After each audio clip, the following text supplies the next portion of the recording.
আসসালামু আলাইকুম ওরহমতুল্লাহি ওবরাকাতু। আমত জানাচ্ছি আন্তর্জাতিক মুসলিম টেলিভিশন আহমদিয়ার লন্ডন স্টুডিও থেকে বিশ্ব জামাতি সংবাদে আমি হাবিবুল্লাহ সাদেক। বরাবরের মতো আজও প্রথমে থাকছে হুজুর আনোয়ার আয়দাল্লাহ তালা বেন আসিল আজিজ প্রদত্ত জুম্মার খুতবা সারমর্ম। নিখিল বিশ্ব আহমদিয়া মুসলিম জামাতে বর্তমান ইমাম হজরত মির্জা মসরুর আহমেদ খলিফুল মসিহ আল খামেস আয়দাল্লাহ তালা বেন আসিল আজিজ মসজিদ মোবারক ইসলামাবাদ টিলফোর্ড হতে জুম্মার খুতবা প্রদান করেন। আমাদের প্রাণপ্রিয় হুজুর আদাহুল্লাহ তাআলা বিন নাসরিল আজিজ আজকের জুমার খুতবায় মহানবী সাল্লাল্লাহু আলাইহি সাল্লামের মক্কা অভিযান সম্পর্কে আলোচনা অব্যাহত রাখেন।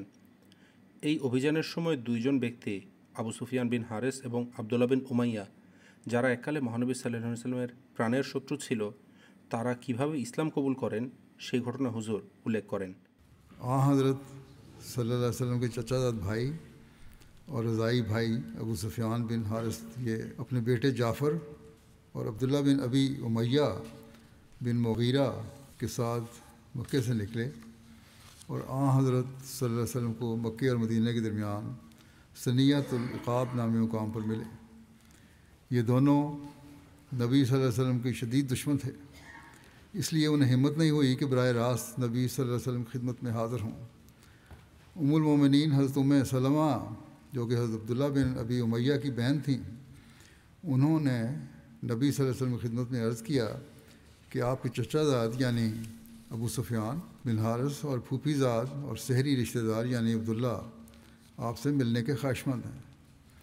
आप सल्लल्लाहु अलैहि वसल्लम ने फरमाया, मुझे इनकी कोई ज़रूरत नहीं, मैं नहीं मिलना चाहता।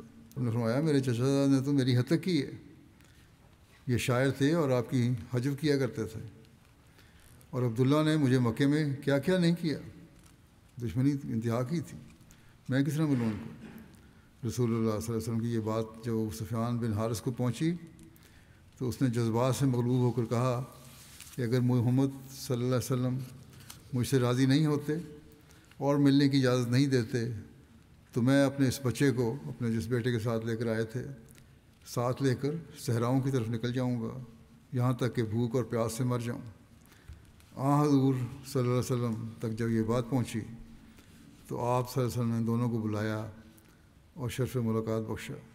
फ़ौरन आपको दिल नरम हो गया, दोनों ने इस्लाम कबूल किया और फिर इनका इस्लाम बहुत ही अच्छा रहा।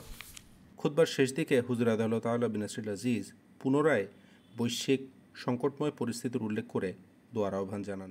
दुआओं की तरफ तवज्जो देते रहें, अल्लाह ताला दुनिया को फसादों से बचाए और कभी ऊपर नीचे जो सूरत हाल हो रही है अल्लाह ताला बेहतर करे कि ये बेहतरी की तरफ चली जाए, मज़ीद तबाही की तरफ न जाए। সম্পূর্ণ খুতবা শোনার কোনো বিকল্প নেই, আমরা শুধু সারাংশটুকু উপস্থাপন করি। এবারে অন্যান্য সংবাদ, আর প্রথমে থাকছে বেলজিয়াম জামাত থেকে প্রাপ্ত জামাতি সংবাদ। আল্লাহ তালার অশেষ রহমতে আহমদিয়া মুসলিম জামাত বেলজিয়াম আন্তর্জাতিক মানবাধিকার ডেস্ক ইউ পার্লামেন্টে ৩রা জুন মঙ্গলবার ব্রাসেলসে ইউরোপীয় সংসদে বিগত বছরে আহমদিয়া মুসলিম জামাতের উপর যে নির্যাতন করা হয়েছে তার প্রতিবেদন উপস্থাপনের জন্য একটি বিশেষ অনুষ্ঠানের আয়োজন করে। দেখুন বিস্তারিত প্রতিবেদনে। আল্লাহ তালার অশেষ কৃপায় গত ৩রা জুন মঙ্গলবার ব্রাসেলসে অবস্থিত ইউরোপীয় পার্লামেন্টে ২০২৪ সালে আহমদিয়া মুসলিম জামাতের উপর অত্যাচার নিপীড়ন বিষয়ক প্রতিবেদন উপস্থাপন নিয়ে এক বিশেষ অনুষ্ঠান আয়োজন করা হয়। অনুষ্ঠানটি সঞ্চালনা করেন ইউরোপীয় ইউনিয়ন পার্লামেন্টের সংসদ সদস্য হিলদে ভৌতামানুস। অনুষ্ঠানের প্রতিপাদ্য ছিল আহমদিয়া মুসলিম জামাত সহ নির্যাতন ও বৈষম্যের শিকার বিভিন্ন গোষ্ঠীর পক্ষে সচেতনতা ও জনমত গঠন এবং অন্যায় অবিচার অবসানের লক্ষ্যে সবাই একত্রিত হওয়া। এই বিশেষ অনুষ্ঠানে বিভিন্ন শ্রেণী পেশার অনেক মানুষ অংশগ্রহণ করেন। তেমনিভাবে বিভিন্ন অধিদপ্তরের প্রতিনিধি ও কর্মকর্তারাও সারা বিশ্বে, বিশেষ করে পাকিস্তানে আহমদিয়া মুসলিম জামাতের ওপর চলমান নিপীড়ন ও বিরোধিতার ওপর স্ব বিভাগের রিপোর্ট ও প্রেজেন্টেশন ইত্যাদি উপস্থাপন করে। অধিবেশনের শুরুতেই সংসদ সদস্য হিলদে ভতমানস এই অনুষ্ঠান সম্পর্কে সূচনা বক্তব্য প্রদান করেন এবং আহমদিয়া মুসলিম জামাতের ওপর চলমান নিপীড়ন ও অত্যাচার সম্পর্কে গভীর উদ্বেগ প্রকাশ করেন।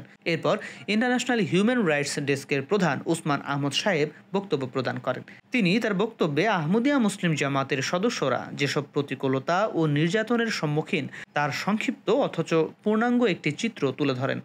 আসসালামু আলাইকুম। এই কথাটুকু বললেই সেখানে ৩ বছরের জেল হতে পারে। আর এটা কেবল আমার মুখের কথা নয়, এটাই সেখানকার বাস্তবতা।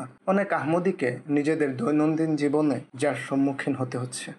বিশিষ্ট সাংবাদিক ও অ্যামনেস্টি ইন্টারন্যাশনালের প্রাক্তন গবেষক রাবেয়া মাহমুদও ভার্চুয়ালি এই অধিবেশনে যুক্ত হন এবং আহমদিয়া জামাতের ওপর চলমান নির্যাতনের বিষয়ে আরও বিস্তারিত আলোচনা করেন আর সুনির্দিষ্ট কিছু ঘটনাও তুলে ধরেন।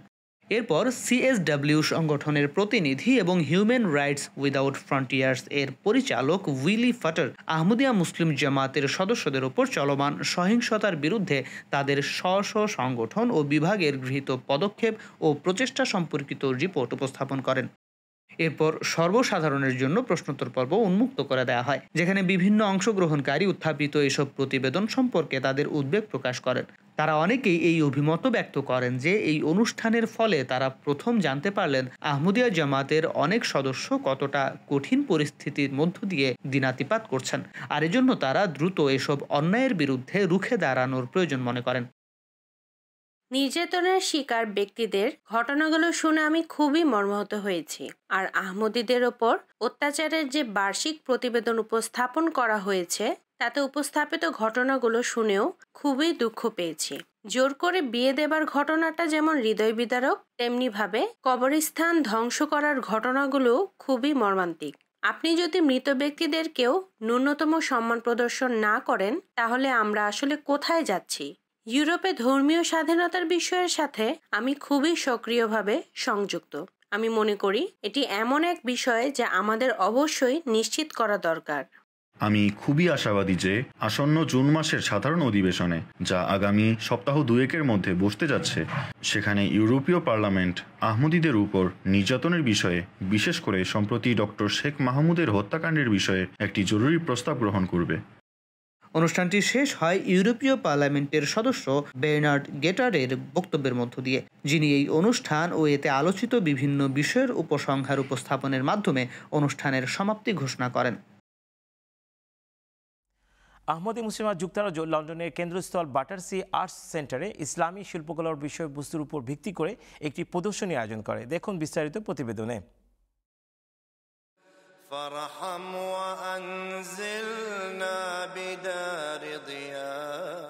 ক্যালিগ্রাফির সবচেয়ে সুন্দর রূপগুলোর মধ্যে ইসলামী ক্যালিগ্রাফি অন্যতম, এবং এটিকে ইসলামী শিল্পের অন্যতম শিখর বলে মনে করা হয়। পবিত্র কোরআন হল মহানবী হজরত মুহাম্মদ সাল্লাল্লাহু আলাইহি ওয়াসাল্লামের প্রতি অবতীর্ণ আল্লাহর পবিত্র বাণী, আর এটি ইসলামের প্রাথমিক যুগ থেকেই ইসলামী ক্যালিগ্রাফির অন্যতম প্রধান অনুপ্রেরণার উৎস হিসেবে কাজ করছে। আজ ইসলামী ক্যালিগ্রাফি মসজিদ, বিভিন্ন ধর্মীয় গ্রন্থ এবং শিল্পকর্মের মাঝে দেখা যায়, যা আল্লাহর বাণী সমগ্র মানবজাতির কাছে পৌঁছে দেবার একটি মাধ্যম হিসেবেও কাজ করছে। এবছর ব্যাটারসি আর্টস সেন্টার লন্ডন শহরের প্রাণকেন্দ্রে ইসলামী ক্যালিগ্রাফি প্রদর্শনের জন্য একটি প্রদর্শনীর ব্যবস্থা করা হয়, যার আয়োজনে ছিল আহমদিয়া মুসলিম জামাত যুক্তরাজ্য, আল কলম প্রজেক্ট এবং রিভিউ অফ রিলিজিয়ন্স এর যৌথ উদ্যোগে আয়োজিত এই প্রদর্শনীতে বিভিন্ন ঐতিহাসিক সংগ্রহ এবং ক্যালিগ্রাফি শিল্পীর মূল শিল্পকর্ম প্রদর্শিত হয়েছে, যা এই সুন্দর শিল্পের পেছনের ইতিহাস ও সমৃদ্ধ সংস্কৃতি তুলে ধরেছে। আল্লাহ তাআলা কোরআনে বলেছেন, সাবধান, আল্লাহর স্মরণেই হৃদয়ে প্রশান্তি লাভ করে। ক্যালিগ্রাফিকে এক প্রকার ইবাদত বলা চলে, কারণ এটি আল্লাহকে স্মরণ করার একটি মাধ্যম। তাই যখনই আমরা লিখি, আমাদের হৃদয়ে শান্তিতে থাকে, প্রশান্ত থাকে। তিনি বললেন, আমি বিশ্বজগতের প্রতিপালক প্রভুর কাছে আত্মসমর্পণ করেছি। এবং এটি প্রদর্শনের উদ্দেশ্য হলো মানুষ যেন উন্নতির শীর্ষে উঠতে পারে, কারণ যে ব্যক্তি নিজেকে আল্লাহর সামনে সমর্পণ করে সেই শীর্ষে পৌঁছতে পারে। এক ভদ্রলোক প্রদর্শনীতে এসে বলেন যে তিনি সুদানে 5 বছর কাটিয়েছেন, সুদানের অনেক মসজিদে থেকেছেন, কিন্তু ইসলামের প্রতি কখনো আকর্ষণ অনুভব করেননি। তিনি বলেন, আজ যখন আমি এখানে এলাম, ক্যালিগ্রাফির রঙগুলো এত প্রাণবন্ত ছিল, এর বার্তা এত শক্তিশালী ছিল। আজ তো আমি এসে এই প্রদর্শনী দেখলাম। আর তিনি বলেন, আগামীকাল আমি বইয়ের দোকানে গিয়ে ইসলাম সম্পর্কে বই কিনবো। এখন তিনি ইসলাম সম্পর্কে পড়াশোনা করবেন। যে কোনো শিল্প এক প্রকার সেতুবন্ধন তৈরি করে, আর ইসলামী শিল্প সেতুবন্ধন তৈরির সেরা মাধ্যম, এবং বর্তমানে আমাদের সেই সেতু তৈরি করতে হবে। আর পশ্চিমা বিশ্বে যদি আপনি শান্তির বার্তা পৌঁছে দিতে চান, আমি বিশ্বাস করি এই প্রদর্শনী ঐক্য তৈরিতে এবং ইসলামী শিল্পকে বোঝার ক্ষেত্রেও অবদান রাখবে।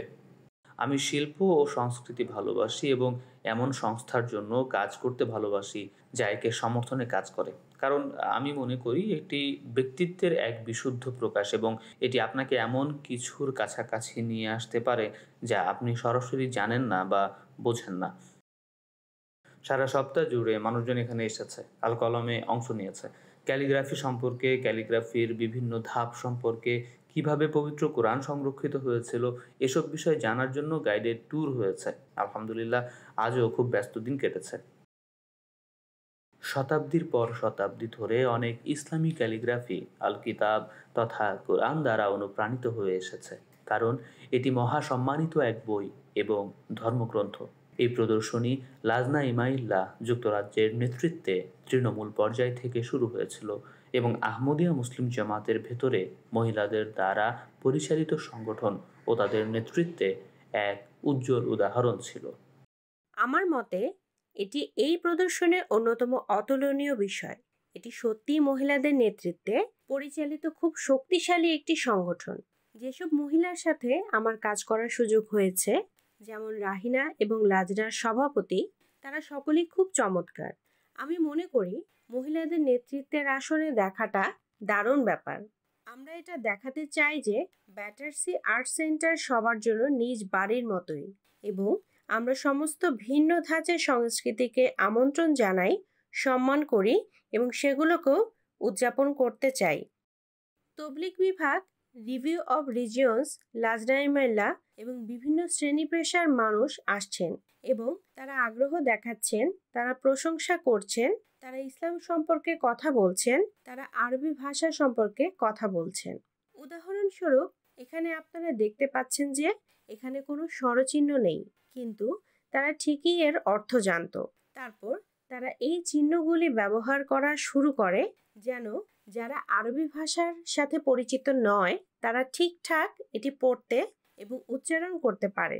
কারণ যারা শিল্পের প্রতি আগ্রহী এবং এটি এক ধরনের শিল্প, তারা আমাদের কাজ অর্থাৎ এই প্রদর্শনী দেখতে আসছেন, এবং যখন আপনি আরও গভীরভাবে ব্যাখ্যা করবেন এই শিল্পের ইতিহাস কি, তখন এটি মানুষকে কাছাকাছি আনবে আমাদের সম্পর্কে, আমরা কি করছি, আমাদের মিশন কি, তাদের কাছে আমাদের বার্তা কি, তাদের নিজেদের ভেতর এই প্রশ্নগুলি তৈরি করবে। তাই এটি আমাদের জামাতের তবলিগের জন্য খুব ভালো একটি সুযোগ ছিল। MT international, London, UK studio. আজকের আয়োজনে সবচেয়ে থাকছে জার্মানি থেকে প্রাপ্ত জামাতি সংবাদ। আহমদি মুসলিম জামাত জার্মানি 24 থেকে 29 মে 2025 ঘৃণার বিরুদ্ধে পদযাত্রা শীর্ষক সাইকেল ট্যুর গ্রোস গ্রাউনের নাসিরবাগ থেকে হামবার্গ পর্যন্ত গাজা এবং ইউক্রেনের সংকট সম্পর্কে সচেতনতা বৃদ্ধি করে যুদ্ধবিরতির আহ্বান জানিয়ে বিশ্ব শান্তির জন্য এই সাইকেল ট্যুরের আয়োজন করে। দেখুন বিস্তারিত প্রতিবেদনে। 6 দিনের সফর, 750 কিলোমিটার পথ, আর একটি লক্ষ্য শান্তি। গ্রসগেরাও এর নাসেরবাগ থেকে হামবুর্গ পর্যন্ত আহমদিয়া মুসলিম জামাত আয়োজিত ঘৃণা বিদ্বেষের বিরুদ্ধে এই দীর্ঘ সাইকেল ট্যুরের উদ্দেশ্য হল গাজা ও ইউক্রেনে চলমান সংঘাতের বিরুদ্ধে সচেতনতা ও জনমত গঠন, যেন সেসব স্থানে যুদ্ধের অবসান হয় এবং শান্তির পথে পৃথিবী এগিয়ে যায়। গত 24 থেকে 29 মে 2025 পর্যন্ত আয়োজিত এই ট্যুরে ভালোবাসা সবার তরে, ঘৃণা নয়কো কারো পরে, এই বার্তা তুলে ধরা হয়। আহমদিয়া খিলাফত যা ভয়ভীতিকে শান্তিতে রূপান্তরিত করে, তার অনুপ্রেরণায় 15 জন সাইকেল আরোহী সম্পূর্ণ ট্যুর সম্পন্ন করেন। এছাড়া আরও 17 জন সাইকেল আরোহী বিভিন্ন মসজিদে এসে আংশিকভাবে এতে অংশ নিয়ে কোবলেন্স, কোলন, অসনাব্রুক প্রভৃতি শহর পাড়ি দেন এবং সংলাপ ও ঐক্যের পক্ষে সচেতনতা গড়ে তোলার চেষ্টা করেন। এই ট্যুরের উল্লেখযোগ্য ঘটনাগুলো হলো, কোলনে সাইকেল আরোহীরা নিরাপদ সড়কের জন্য এক বর্ণাঢ্য র্যালিতে অংশ নেন। মিউলহাইমে তারা 2 জন প্রবীণ রাজনীতিবিদের সাথে সাক্ষাৎ করেন। ওএস রেডিও, রেডিও ব্রাহ্মণ, ওয়েসার কুরিয়ার সহ অন্যান্য স্থানীয় পত্রিকায় প্রতিবেদন প্রকাশিত হয়। এছাড়া ইনস্টাগ্রামে এটি ব্যাপক সাড়া জাগায়। হামবুর্গে অত্যন্ত আবেগময় সমাপ্তি হয় এই ট্যুরে অংশ নেওয়া কনিষ্ঠতম সদস্য নুয়েস জামাতের 18 বছর বয়সী সাইকেল আরোহী এক কথায় ট্যুরের সারসংক্ষেপ বলে দেন। এই ট্যুরটি কেবল সাইকেল আরোহণ ছিল না, এটা ছিল শান্তির জন্য এক বৈশ্বিক বার্তা। পিস ট্যুর 2025 সুন্দর পৃথিবী গড়ার লক্ষ্যে এক অদম্য যাত্রা। এরই সাথে শেষ হচ্ছে বিশ্ব জামাতি সংবাদ বিভাগের পক্ষ থেকে সবাইকে শুভেচ্ছা জানিয়ে এবং পরবর্তী সংবাদ শোনার আমন্ত্রণ জানিয়ে আজকে এখানে বিদায় নিচ্ছি। আসসালামু আলাইকুম ওয়া রাহমাতুল্লাহি ওয়া বারাকাতুহু।